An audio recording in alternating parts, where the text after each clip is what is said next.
कश्मीर को आतंकवाद की आग में झोंकने वाले यासीन मलिक ने कबूला गुनाह। आतंकी वारदातों के साथ टेरर फंडिंग में था शामिल। उम्र कैद तक की मिल सकती है सजा। 19 मई को होगी सजा पर बहस।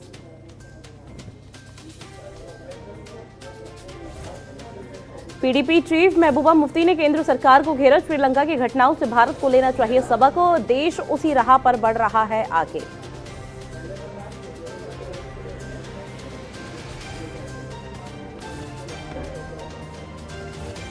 अमरनाथ यात्रा को निशाना बनाने की साजिश हुई विफल। सुरक्षा बलों ने एक आतंकी ठिकाने को किया ध्वस्त। रामबन के जंगल में बड़ी मात्रा में छिपा गोला बारूद बरामद। सर्च अभियान अभी भी जारी है।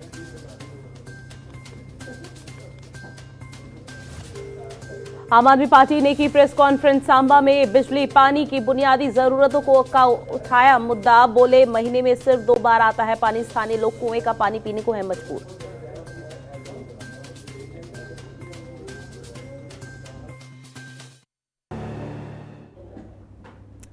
नमस्कार, आप देख रहे हैं जनतंत्र टीवी और मैं हूं आपके साथ ऋतु भंडारी। कश्मीर डायरी के बुलेटिन में आप सभी का बहुत स्वागत है। शुरुआत करेंगे बुलेटिन की, जहां कश्मीर में अशांति का माहौल बनाने के लिए टेरर फंडिंग करने के आरोपित अलगाववादी नेता यासीन मलिक ने पटियाला हाउस कोर्ट में अपना गुनाह स्वीकार कर लिया है। कोर्ट के सूत्रों ने बताया कि मलिक ने अदालत के समक्ष कहा है कि वो खुद पर लगे टेरर फंडिंग, आतंकी समूह का सदस्य होने, साजिश रचने और राजद्रोह के आरोप से इनकार नहीं करता। यासीन मलिक के इस बयान के बाद विशेष न्यायाधीश प्रवीण सिंह ने यासीन मलिक की सजा पर बहस के लिए 19 मई तारीख तय की है, जहां मंगलवार को सुनवाई के दौरान कोर्ट ने इस मामले में अन्य सभी आरोपियों को औपचारिक रूप से आरोप तय कर दिए गए हैं।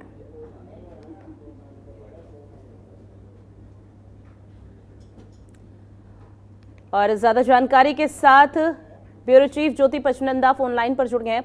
ज्योति, पूरी खबर पर किस तरह की जानकारी विस्तार से बताएं, क्योंकि अब अलगाववादी टेरर फंडिंग को लेकर भी इस तरह के मामले उठाने लगे हैं।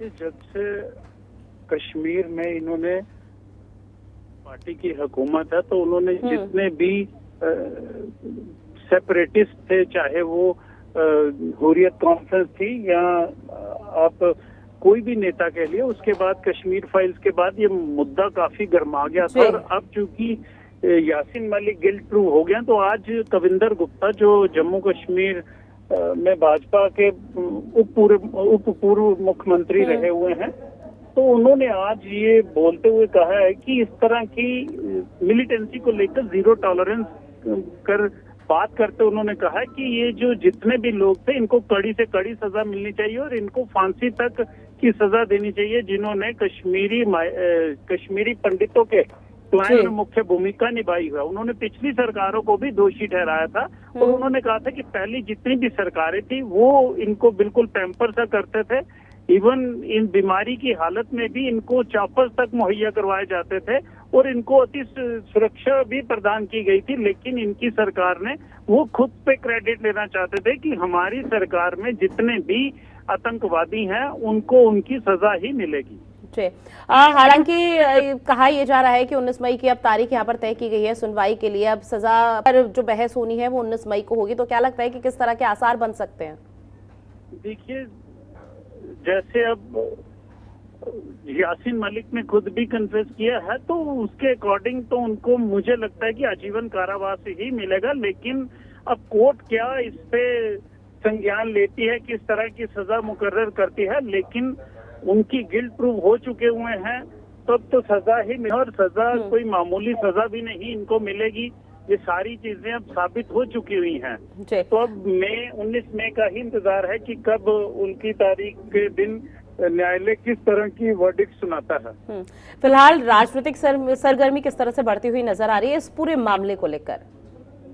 देखिए, जम्मू कश्मीर में 2 तरह के गुट हैं। एक कश्मीर केंद्रित सरकारें हैं और पॉलिटिकल पार्टीज है, दूसरी जम्मू केंद्रित है। जम्मू केंद्रित में सिर्फ अब भारतीय जनता पार्टी है, पैंथर्स पार्टी है, लेकिन कांग्रेस है, वो दोनों तरफ में उनकी एक्सेप्टेंस रहती है, जम्मू में भी कश्मीर में भी। अब इनको लेकर भारतीय जनता पार्टी का जो रवैया है वो तो आज कविंदर गुप्ता ने अपने स्टेटमेंट में दे ही दिया है, लेकिन कश्मीर से भी इस पर कोई टिप्पणी नहीं आई है।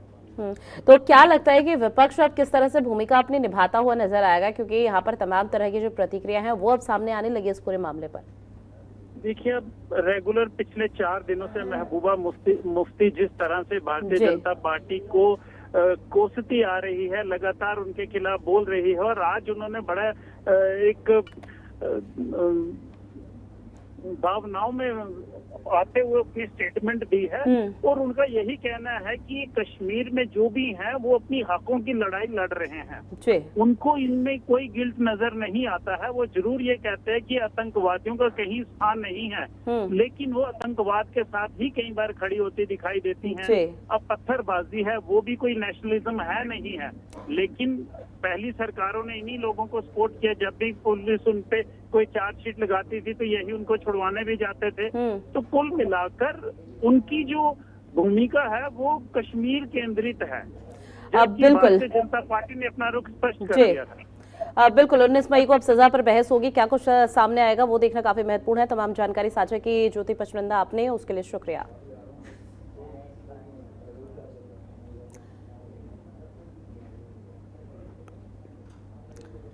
अलगाववादी नेता यासीन मलिक ने दिल्ली कोर्ट के सामने अपने सभी आरोप स्वीकार कर लिए हैं और इसको लेकर अब राजनीति भी हो रही है। केंद्रीय मंत्री मुख्तार अब्बास नकवी ने कहा कि जिस तरह से कांग्रेस पार्टी ने आतंकवादी और अलगाववादियों के प्रति दोस्ताना रवैया रखा है, उसकी वजह से बेखौफ होकर ये लोग अपनी हरकत करते रहते हैं। यासीन मलिक जो है जम्मू कश्मीर लिबरेशन फ्रंट के फाउंडर हैं, जिनकी कोशिश रही है कि कश्मीर को हिंदुस्तान से अलग किया जाए और एक इंडिपेंडेंट स्टेट घोषित किया जाए। ये एक रेनाउंड टेररिस्ट भी हैं और सेपरेटिस्ट भी हैं। 1990 में इन्होंने 4 एयरफोर्स पर्सनल का मर्डर किया और उसके बाद में रुबैया सईद को भी इन्होंने ही किडनैप किया, जिसको रिलीज़ के लिए हिंदुस्तान को 4 टेररिस्ट छोड़ने पड़े, जिसमें हाफिज़ सईद और सलालुद्दीन भी था। इन्होंने अभी गिल्टी प्लीड किया और उनको लाइफ इम्प्रिजनमेंट मिल सकती है। चार्जशीट हाफिज़ सईद के और सलालुद्दीन के खिलाफ भी थी, लेकिन वो पाकिस्तान में है और पाकिस्तान उनको किसी भी हालत में हिंदुस्तान को नहीं सौंपेगा फॉर प्रोसीडिंग अगेंस्ट देम। देखिए, कांग्रेस के टाइम में जिस तरह से इस तरह के आतंकवादी अलगाववादियों के प्रति सॉफ्ट अप्रोच था, उसका जो ज़ख्म है वो जम्मू कश्मीर के लोगों ने बहुत झेला। और जिस तरह से कांग्रेस पार्टी ऐसे लोगों के प्रति कहीं ना कहीं दोस्ताना रवैया अपनाती रही, उसका नतीजा हुआ कि बेखौफ होकर के ये लोग जो है वो अपनी अलगाववादी आतंकवादी हरकतें करते रहे और जम्मू कश्मीर के लोगों को ज़ख्म देते रहे। इस अपने जुर्म को कबूल किया है, एक बात है, लेकिन कांग्रेस पार्टी ने जो जुल्म किया जम्मू कश्मीर के लोगों के साथ, उसे कबूल करना चाहिए। देखो, पिछले 40 साल के इतिहास में कश्मीर में जो भी तबाही हुई है उसके जिम्मेवार ये लोग हैं। टेरर फंडिंग के कारण से पत्थरबाज पैदा हुए, टेरर फंडिंग के कारण से आतंकवाद पैदा हुआ, टेरर फंडिंग के कारण से पाकिस्तान के जो इरादे थे ये एक माध्यम बने, उसको पूरा किया। भारत सरकार का एक बहुत अच्छा इनिशिएटिव है जो इन लोगों को शिकंजे में लिया। पिछली सरकारों ने भी इस प्रकार से एक कोशिश की होती तो शायद कश्मीर में इतना आतंक नहीं फैलता। आज देर आए दुरुस्त आए, लेकिन इस प्रकार के अपराधी को, इस प्रकार के दरिंदे को जो अपहरण में शामिल है, पाकिस्तान के एजेंडा यहाँ पर कायम करने में शामिल है, उसको सख्त से सख्त सजा होनी चाहिए, सजाए मौत होनी चाहिए। बात करेंगे अब अगली खबर की, जहां पीपुल्स डेमोक्रेटिक पार्टी की अध्यक्ष महबूबा मुफ्ती ने कहा कि भारत को श्रीलंका के मौजूदा हालात से सबक लेना चाहिए, क्योंकि देश उसी राह पर आगे बढ़ रहा है जिस रास्ते पर पड़ोसी देश है। ऐसे में श्रीलंका में अभूतपूर्व आर्थिक संकट के बीच राजपक्षे ने सोमवार को प्रधानमंत्री पद से इस्तीफा भी दे दिया है।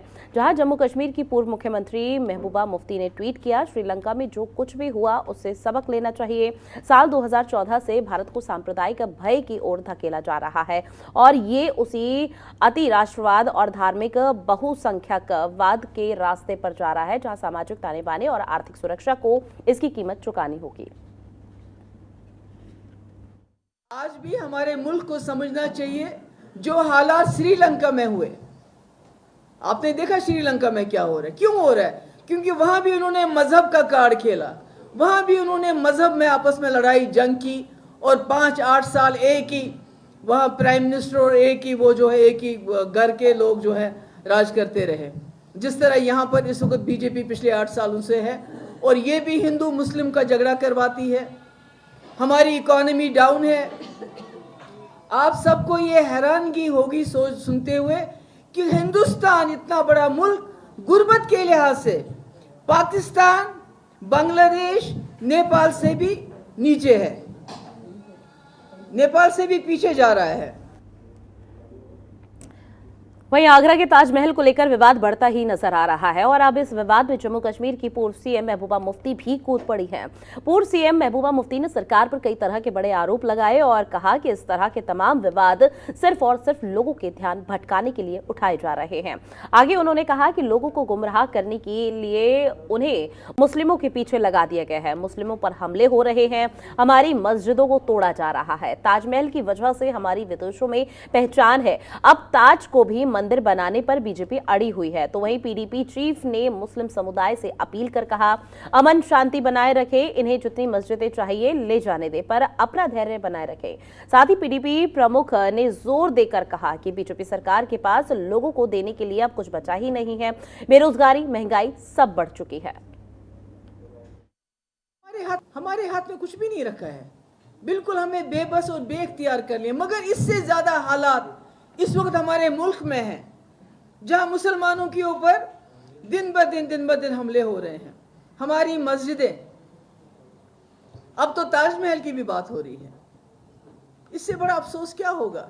वो ताजमहल जिसकी वजह से हमारे मुल्क की शान और शौकत और भी ज्यादा मानी जाती है, कहते हैं उसको भी मंदिर बनाओ। मैं आज यहां से अपने तमाम जो हमारे मुसलमान भाई हैं पूरे मुल्क के अंदर, उनको इल्तिजा करती हूं, उनको गुजारिश करती हूं कि अगर इस मुल्क में अमन कायम रखने के लिए ये हमारी मस्जिदें ले जाएं, इनको बोले एक ही बार ले जाओ। वहीं आम आदमी पार्टी ने प्रेस कॉन्फ्रेंस कर बिजली पानी जैसी बुनियादी जरूरतों को लेकर सरकार पर जमकर हमला बोला और कहा कि सांबा के कई इलाके ऐसे हैं जहां पर महीने में सिर्फ 2 मरतबा ही पानी आता है और वहां के स्थानीय लोग कुएं का पानी पीने को मजबूर है। अगर उनकी वेबसाइट पर जाया जाए तो सांबा को अभी भी तहसील का दर्जा दिया हुआ है और किसी प्रकार का कोई कॉन्टैक्ट नंबर जो है वो दर्ज नहीं है, ताकि कोई भी आदमी अपनी शिकायत लेकर इनके पास न आ सके। आम आदमी पार्टी ने सरकार को धमकी भरे लहजे में कहा कि कंडी के इलाकों में जल्द नलकूप या फिर हैंडपंप नहीं लगाए गए तो उनकी संभागीय इकाई इलाके में प्रदर्शन करेगी। तो लोगों के घरों के बाहर आपको ड्रम लगे हुए दिखाई देंगे और मैं रिक्वेस्ट करूंगा आप सभी बंधु भाइयों से कि आप एक बार जाकर देखें। महीने में सिर्फ 2 मरतबा पानी आता है डिपार्टमेंट की तरफ से। 4 गांव ऐसे हैं, फलियाड़ी है, उसमें डगेड़ है, उसमें कौड़ी खट है और उसमें पूरी की पूरी दियोन पंचायत है। आप यकीन नहीं करेंगे, वो लोग कुएं का पानी पीने को मजबूर हैं। मैंने अपने इन हाथों में जब उस पानी को लिया तो उसमें फंगस तैर रही थी। किस देश में जी रहे हैं हम और किस प्रकार की सरकारें हैं हमारी। और जब इनके दावों को हम देखते हैं, ये पोस्टर सरकार बना के पोस्टर नीति के ऊपर चल रही है दुनिया भर के। आप किसी भी इनका जो एडवर्टाइजमेंट पॉलिसीज है वो देखिए, ऐसे ऐसे इलाकों में भी इनका विज्ञापन आपको दिखेगा जहां इनका कोई लेना देना भी नहीं होता। वहीं आगामी बाबा अमरनाथ यात्रा को निशाना बनाने की साजिश भी रची जा रही है। आतंकवादियों की हर योजना को विफल बनाने के लिए सुरक्षाकर्मी दिन रात एक किए हुए हैं। रामबन जिले में सुरक्षा बलों ने एक आतंकी ठिकाने को ध्वस्त कर दिया। मौके से बड़ी मात्रा में गोला बारूद और विस्फोटक भी बरामद किए गए। तो वहीं एसडीपीओ निहार रंजन ने बताया कि सूचना के आधार पर सुबर इलाके में तलाशी अभियान शुरू किया गया है, जहां घने जंगल के बीच बनाए गए ठिकाने से एक वायरलेस सेट, एक यूबीजीएल ट्यूब के साथ 2 यूबीजीएल ग्रेनेड और AK-47 की 132 और चीनी पिस्तौल की 12 गोलियां समेत 169 राउंड बरामद किए। उधर पुंछ जिले के मेंढर उपमंडल के कसबलारी क्षेत्र में सुरक्षा बलों ने आतंकियों की तलाश में अभियान चलाया हुआ है, जहां सुरक्षा बलों को इलाके में कुछ आतंकियों के होने की सूचना भी मिली थी।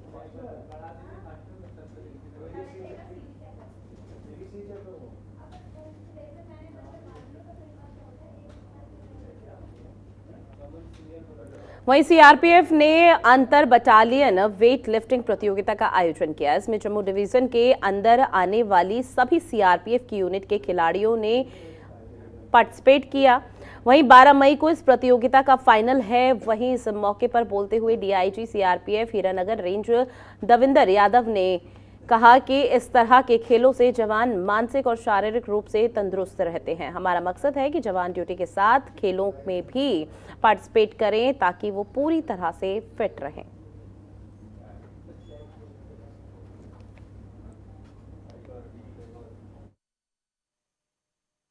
देखिए, हम सभी जानते हैं कि खेलों का हमारे जीवन में बहुत महत्व होता है, बहुत बड़ा रोल है, जो हमारी खेल भावना से ओतप्रोत जवान एक तरह से अपने आप को फिट भी रखते हैं और एक सौहार्दपूर्ण वातावरण रहता है और फिटनेस के बाद हर तरह की एक्टिविटी में मन लगता है।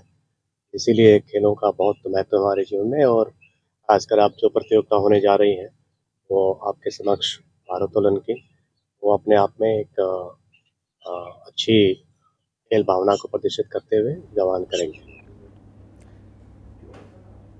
जम्मू के शक्तिनगर में 2 दिन पहले हुई बारिश के कारण लोगों की जिंदगी बेहाल हो चुकी है। सिर्फ 15 मिनट की बारिश में लोगों के घर दुकानों में नालों का गंदा पानी घुस गया, जिससे लोगों को काफी नुकसान भी हुआ। लेकिन पार्षद के गलत रवैये और असहयोग की वजह से लोगों में गुस्सा बढ़ चुका है, जिसके बाद उन्होंने जम्मू मेयर, जम्मू नगर निगम और नगर सेवक के खिलाफ जमकर नारेबाजी की और जल्द ही इस पर संज्ञान लेने की मांग की है।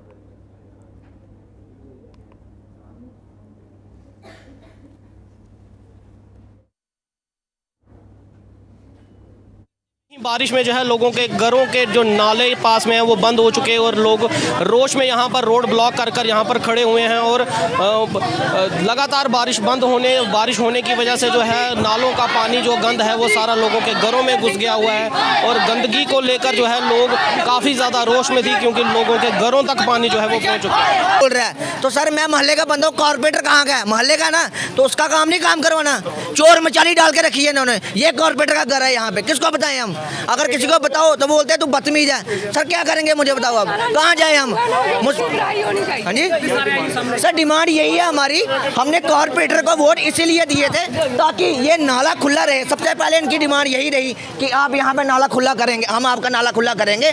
उसके बाद सर सिर्फ नाले की समस्या नहीं है, पानी 4-4 दिन आता ही नहीं है, 4-4 दिन पानी नहीं आता है। ये स्मार्ट सिटी वार्ड नंबर 29 की हालत है। सर वार्ड नंबर 60 के आगे क्या होगा?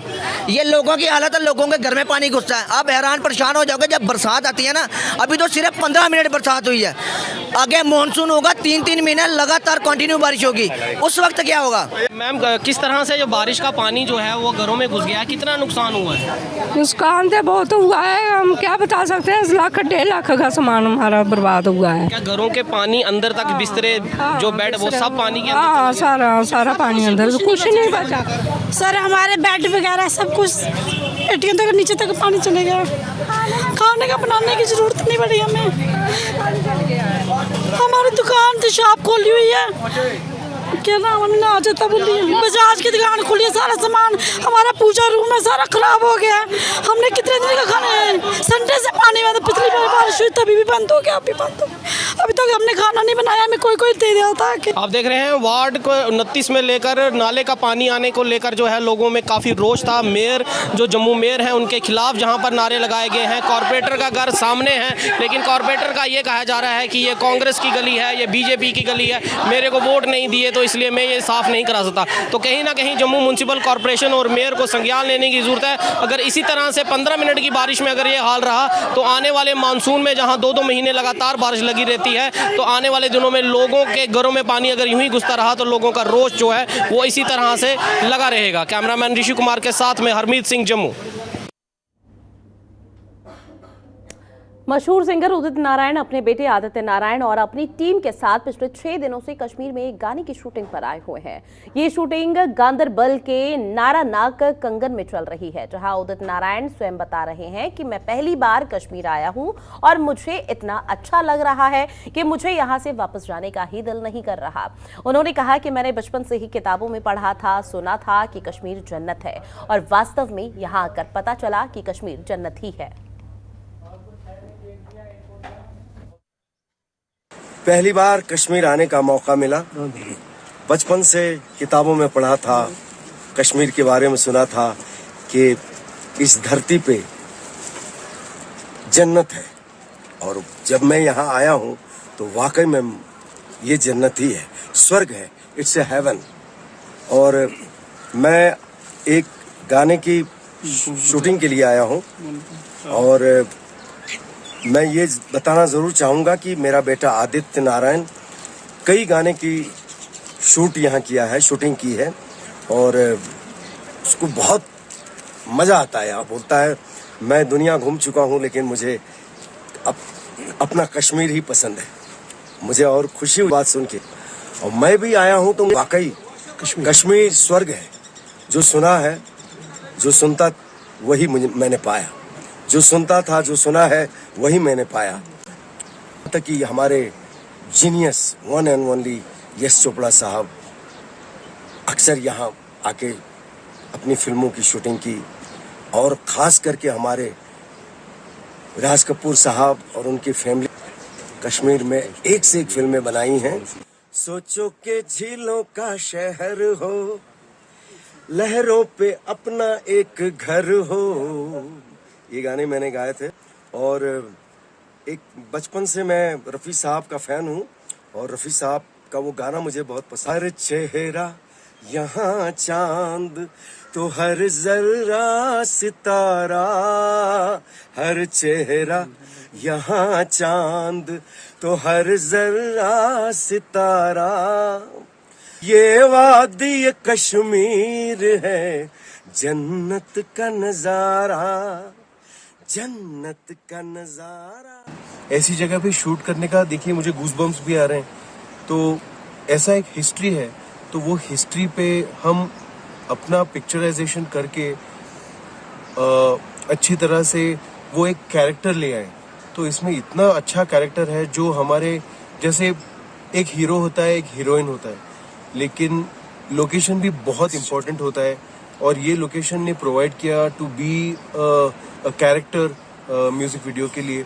और बहुत ही मतलब इतनी सुंदर जगह मैंने दुनिया में नहीं देखी। जैसे मैंने सुना है कश्मीर के बारे में, हेवन ऑन अर्थ, वो एक्चुअली मैंने महसूस किया। और ये जगह पे मैंने एक्चुअली बहुत पॉजिटिविटी फील की। तो मैंने इमीडिएटली बताया मेरे टीम को यहाँ पे ही शूट करना है, और वो पूरा गाना यहाँ पे शूट करना है।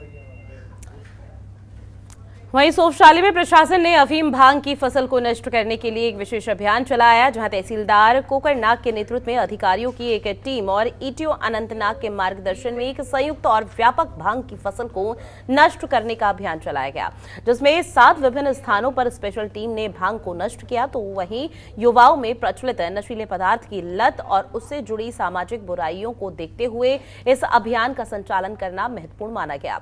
अधिकारियों ने बार बार अपराध करने वालों के खिलाफ सख्त कानूनी कार्रवाई की बात कही है, और इसकी खेती करने वाले सभी लोगों को कड़ी चेतावनी जारी की गई है कि इस संबंध में किसी भी तरह की नरमी नहीं बरती जाएगी।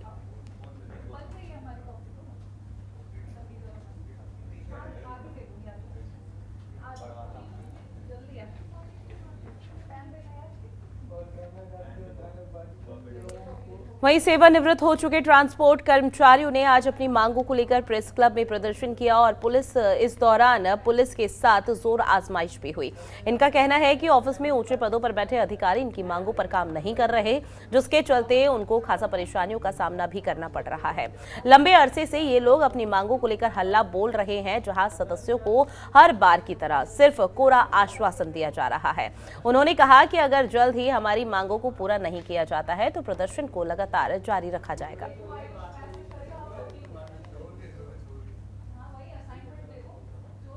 प्रोटेस्ट है आज का, जो हमारा डिमॉन्स्ट्रेशन है ट्रांसपोर्ट हाई अथॉरिटी के खिलाफ एंड ट्रांसपोर्ट मैनेजमेंट के खिलाफ, क्योंकि पिछले दिनों में बिल बने थे हमारे, जिसमें VRS employ, GHS employ and radar employ, जिसमें कोला एरिया, 6 वेग मिशन एरिया, एरिया जिनका अमाउंट है 16, जिनका अमाउंट है 67 करोड़ 95,94,710 रुपये।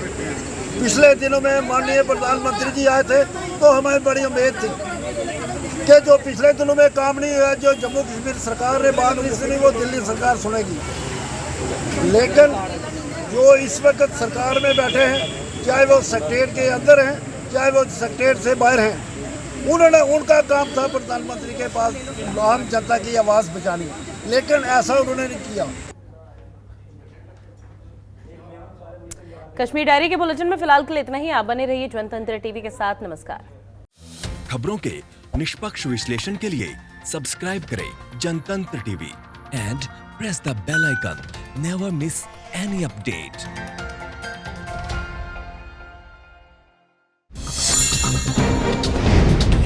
डाउनलोड कीजिए जनतंत्र टीवी ऐप को, जो कि अवेलेबल है गूगल प्ले और ऐप स्टोर पर।